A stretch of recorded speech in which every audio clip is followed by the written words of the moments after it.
By the 10th of October, 4 days into the war, there was an astonishing turnaround. The Syrians were in full flight from here on the Golan. Israel's tanks chased them into Syria itself, and soon the Israelis were within shelling distance of the Syrian capital Damascus, just 30 miles off that way. Syrian President Assad sent a message to President Sadat, urging the Egyptian leaders to do something to relieve the pressure on Syria. And now Sadat made a momentous decision. Down on the Suez Canal, Sadat ordered his men to thrust way beyond the strong defense line they had established on the east bank of the canal. Their objective? Strategic passes through these mountains. But to get there, they'd have to leave the safety of their SAM missile umbrella way behind them. It was a high-risk strategy, and Shazli was appalled by the decision. But Sadat was immovable. What followed would be one of the biggest tank battles in history.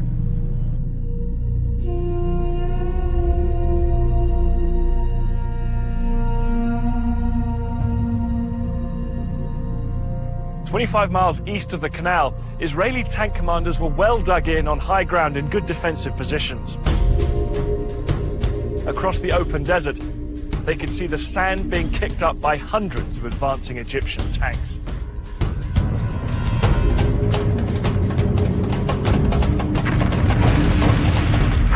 The Egyptians were totally exposed to withering Israeli fire.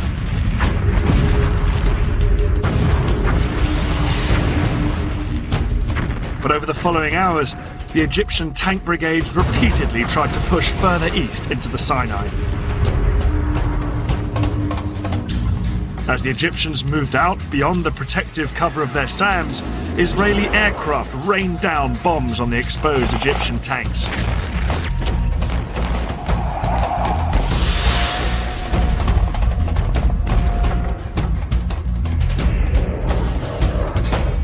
The Israelis' skillful use of their tank guns meant that they pulverized the Egyptians exposed down on the open ground.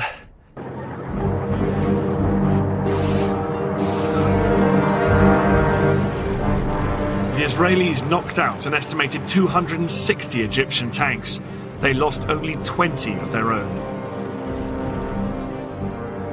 Yeah, we fought hard. It was a successful tackle. And what made it possible was the fighting spirit of our soldiers. This battle was a turning point in the war. Now the war started to swing in Israel's favor. By October the 15th, the Americans had responded to Prime Minister Meir's request for resupplies. For days, American planes arrived in Israel with huge numbers of tanks, shells, and new planes. Israel was in a much stronger position. Elazar and his commanders were determined to force the Egyptians back across the canal. They now planned an exceedingly ambitious and risky operation, and a man who would play a key part in it was General Ariel Sharon. Sharon would later become Israel's prime minister, but in '73 he was one of the country's most dynamic generals and immensely charismatic. He just left the army that summer, but when war broke out, he was recalled. His detailed knowledge of the Sinai, where he'd fought during the Six-Day War, would prove invaluable in framing Israel's audacious new plan. The Egyptians on the east bank of the canal were split into two armies, one in the north and one in the south. 100,000 men and about 1,000 tanks, well dug in and well defended by minefields. They looked impregnable. But one of Sharon's patrols had discovered a narrow gap, just 1 mile wide, between the two armies at this spot, where the Suez Canal joined a large salt lake. Sharon was ordered to push through here with his tanks, widen the gap, and secure a corridor through to the canal. The Israelis would bridge the canal, and hundreds of tanks would then pour across it and fan out north and south to cut off the Egyptians from behind. The Egyptians' positions on the eastern canal bank would then be untenable. For the Israelis, the whole operation would be fraught with danger. The biggest threat was an Egyptian stronghold here, called Chinese Farm. It was just north of the planned Israeli corridor.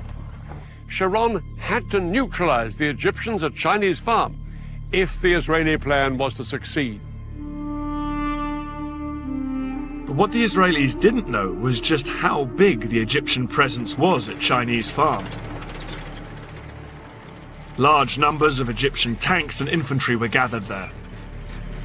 Unaware of how outnumbered they were, at dusk on October the 15th, the Israeli assault force moved in. Sharon's tank crews approached Chinese Farm to make their surprise attack. They moved in from 3 different directions, but the Egyptian position was a lot stronger than the Israelis had expected. A ferocious night battle erupted between the Israelis and the Egyptians. Both sides now faced the same problem. The fighting was at such close quarters that it was difficult to tell who was friend and who was foe. At one point, when my tank had stopped, an Egyptian soldier climbed onto it and asked me in Arabic for a cigarette. He thought we were Egyptians. I bent down and pulled the pin on a grenade and tossed it at him. All night, the Egyptians put up a stiff defense. They disabled Israeli tanks and killed and wounded enemy soldiers. The Israelis realized they faced a tough fight to secure the vital road to the canal. The Egyptians were spread out like a horseshoe. They could shoot at us from 3 sides. It was a carpet of fire, the bullets were everywhere. I thought, from here, we are not going to get out alive. This is our death place. Sharon decided to cross the canal before waiting for the Battle of Chinese Farm to be won. At midnight, he sent 750 paratroopers to sneak across and establish the vital toehold on the West Bank. His men had been totally unopposed. But to turn this into a major breakthrough, the Israelis would need to get thousands more men and tanks across the canal. In fact, the Israelis had built a mobile bridge a year before the war for just this purpose. The bridge was 180 meters long, weighed 400 tons, and took 3 days to put together. Once assembled, it was towed on metal rollers through the desert by 12 tanks along the only road down to the canal. But there was a problem. Because of the fighting still raging at Chinese Farm, the road to the canal was blocked by a huge traffic jam. By daybreak, the bridge had only traveled 2 miles. There were another 13 to go. Sharon needed to get tanks across the canal to reinforce his troops who'd crossed earlier. Without the bridge in place, he had to float 50 tanks across on inflatable rafts.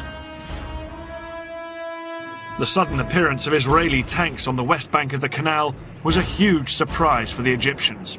Soldiers manning the SAM batteries reported that groups of several tanks would show up in the distance, open fire at them, and then disappear.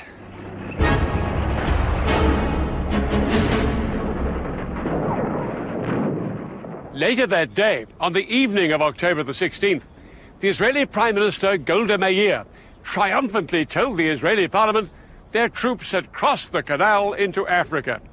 In reality, it would be another 2 days before the Israelis secured the corridor to the canal. It wasn't until October the 19th that the bridge was finally in place.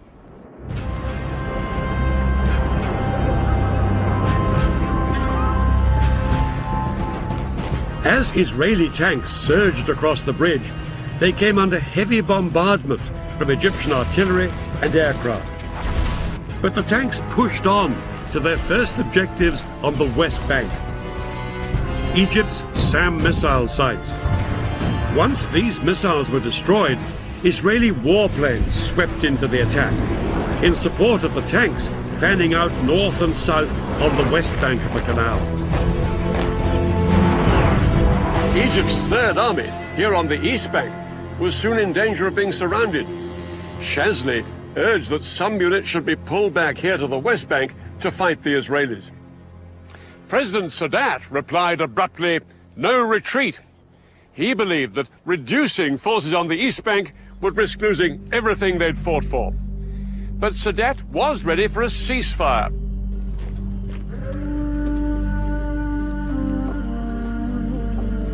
It was announced on the 22nd of October. The Israelis agreed to the ceasefire as well, but in reality ignored it and pushed on south to secure more land west of the canal.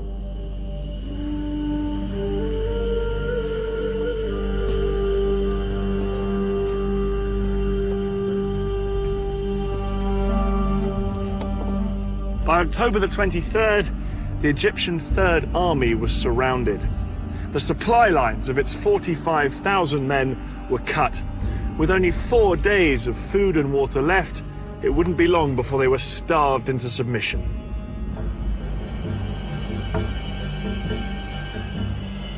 Some Egyptian soldiers were so desperate they surrendered.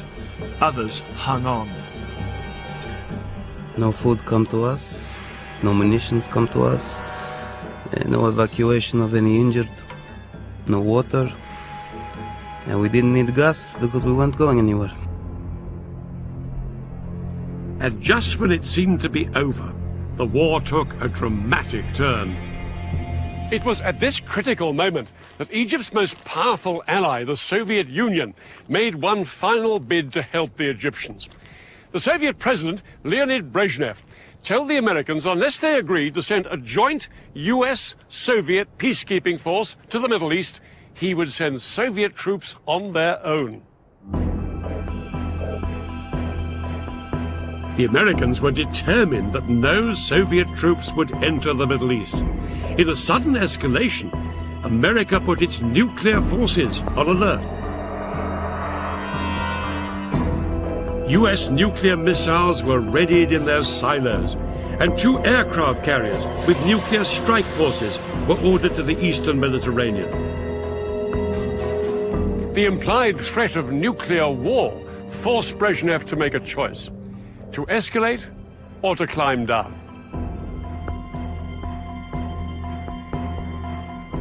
Brezhnev decided to climb down, and no Soviet troops went to the Middle East.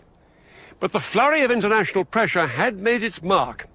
On October the 25th, the Israelis finally heeded the ceasefire, and the October War was effectively over.